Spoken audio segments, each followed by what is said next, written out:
preobrat. .tk. Naslov zapisa, prebavljanje.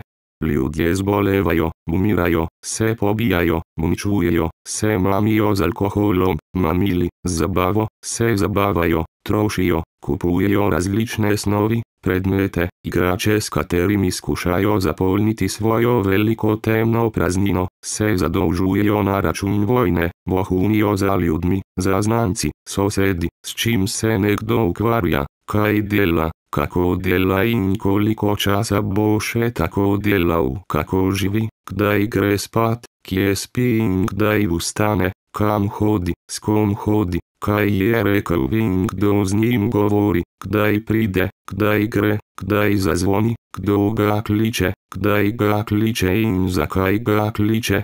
In tako dalje. Če živega mrliča že tako skrbijo drugi, pa namenoma prezira resnično sveže kosti pobitih otrok, žena in mož, katero klanje se odvija na njegovem dvorišču, povzroča pa ga nihče drug, kot on sam.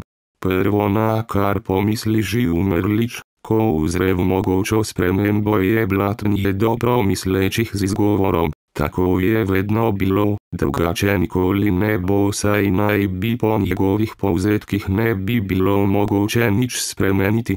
Tako spremembe in svojo usodo prepušča drugim, somrličem, oblasti in njenim lovkam. Živi mrliči raje vrtajo tuje zasebno življenje, ga živijo kot črvi v gnilem jabolku, ker so tako na tekočem ter zaposleni z zajedanjem drugih, ne opazijo svoje resnične gnilobe, ki jo puščajo za seboj. Prepisana oblast, njene lovke in tako imenovani zvezdniki so to norost s pridom izkoristili na svoj mlin krvave proizvodnje, katero sranje teče v krogu, se znova in znova prebavlja skozi glave živih mrličev. Erik Vala, 7.2.2012